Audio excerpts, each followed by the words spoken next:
సంస్కృతులు, భిన్న సాంప్రదాయాలు, భిన్న ఆచారాలు ఉన్నటువంటి ఈ యొక్క సమాజానికి గతిని, దిశను మార్చి ఏ వర్గాలైతే బడుగు బలహీన వర్గాలు,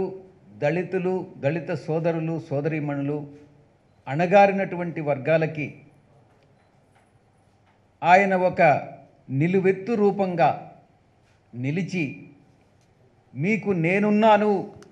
మీ హక్కులను కాపాడేదానికి, మీ యొక్క ఆత్మ గౌరవాన్ని కాపాడేదానికి నేనున్నాను అన్నటువంటి ఒక సందేశాన్ని ఇచ్చి ఇప్పటికీ కూడా ఆయన రూపొందించినటువంటి రాజ్యాంగం అనేక మార్పులు చేర్పులు చేసుకున్నప్పటికీ కూడా ఆయన ఆశయాలు, ఆయన కలలు ఇప్పటికీ కూడా సాకారం చేస్తూ ఆ basic structure of the constitution అన్నటువంటిది ఈ రోజు కూడా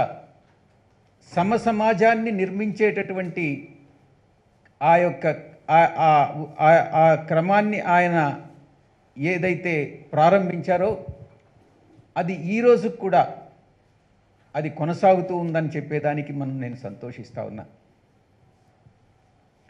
ఒక్కసారి మనం గతానికి వెళ్ళినట్లయితే 5 సంవత్సరాల క్రితం వైఎస్ఆర్ కాంగ్రెస్ పార్టీ మన జగన్మోహన్ రెడ్డి గారి గౌరవ ముఖ్యమంత్రి శ్రీ జగన్మోహన్ రెడ్డి గారి ఆధ్వర్యంలో అధికారంలోకి వచ్చిన తర్వాత వైఎస్ఆర్ కాంగ్రెస్ పార్టీ ఆయన ఏదైతే ఆశయాలతో ఆ రాజ్యాంగాన్ని రూపొందించారో వాటిని తూచా తప్పకుండా అమలు చేయాలి, బడుగు బలహీన వర్గాలకి ఆయన ఆశించినటువంటి విధంగా న్యాయం చేయాలి అన్నటువంటి తపనతో 4 సంవత్సరాల 8 నెలల కాలం సాగించినటువంటి ఈ పరిపాలన మన జగన్మోహన్ రెడ్డి గారు బాబాసాహెబ్ అంబేద్కర్ గారి విగ్రహాన్ని దేశంలోనే మరెక్కడా లేని విధంగా రూపొందించాలి, భావి తరాలకి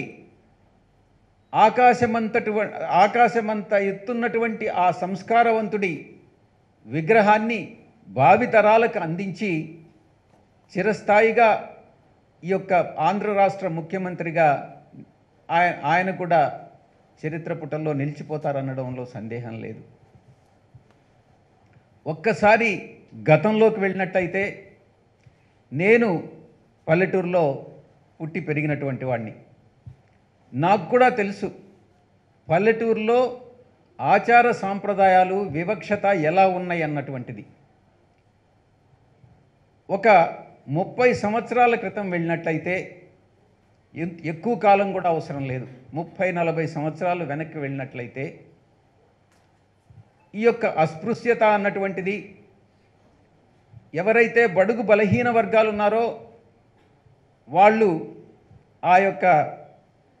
పల్లెటూరులో పెద్ద వచ్చినట్లయితే పెద్ద ఆ దారిని వెళ్ళినప్పుడు కూడా బాంచన్ దొర అని చెప్పి పక్కకు తప్పుకోవాల్సినటువంటి పరిస్థితులు ఉన్నాయి. ఒకే కప్పులో కాఫీ తాగేటటువంటి పరిస్థితి లేదు. వచ్చి ఎదుటిగా నిలబడేటటువంటి పరిస్థితులు లేవు ఆ రోజుల్లో.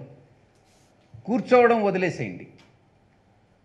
ఆ స్థాయి నుంచి ఈరోజు ఈ స్థాయి వరకు ఆయన బాబాసాహెబ్ అంబేద్కర్ గారి ఆశయాల మేరకు ఆ రాజ్యాంగం నిర్మించి ఇప్పటి వరకు బడుగు బలహీన వర్గాలని మిగతా వర్గాలకు సమాంతరంగా అభివృద్ధి చెందించడంలో ఆయన చేసినటువంటి కృషి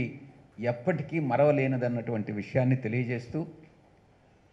ఆంధ్ర రాష్ట్ర ప్రజలు ఆకాంక్షల మేరకు వాళ్ళు కోరుకున్నటువంటి విధంగా మన గౌరవ ముఖ్యమంత్రి గారు 19వ తారీఖున ఇంచుమించుగా 400 కోట్లు పైచిలుకు వెచ్చించి ఆ దేశంలోనే అతిపెద్ద విగ్రహాన్ని, న్యాయశిల్పం, సమతా న్యాయ శిల్పాన్ని ఈరోజు 19వ తారీఖు ప్రతిష్ఠ చేసుకోవడం అన్నటువంటిది నిజంగా ప్రతి ఒక్క తెలుగువాడికి, ప్రతి ఒక్క ఆంధ్రుడికి గర్వకారణం అని చెప్పుకుంటూ, ఈ యొక్క కార్యక్రమానికి ఎవరైతే రావాలని ఆసక్తి చూపిస్తున్నారో వాళ్ళు గతంలో నేను నిన్న 1,00,000 మంది అన్నాను, ఈరోజు 1,50,000 మంది ఆసక్తి కనపరచడం జరిగింది. 19వ తారీఖు జరగబోయేటటువంటి కార్యక్రమానికి 1,50,000 మంది తక్కువ కాకుండా హాజరవుతారు. అందరూ కూడా ప్రతి ఒక్కరికి ఎవ్వరికి కూడా ఆహ్వానం అవసరం లేదు, స్వచ్ఛందంగా అందరినీ కూడా స్వాగతిస్తున్నాం. ఆయన అంబేద్కర్ గారు ప్రజల మనిషి కాబట్టి ఎవరికి స్పెసిఫిక్గా ఆహ్వానం అవసరం లేదన్నటువంటి విషయాన్ని తెలియజేస్తూ రండి సురేష్ తెలియజేస్తూ రాష్ట్రంలోంచి ప్రతి నలుమూలల నుంచి అందరూ కూడా వచ్చి ఈ యొక్క కార్యక్రమాన్ని విజయం చేయాల్సిందిగా కోరుకుంటూ సెలవు తీసుకుంటా ఉన్నాను.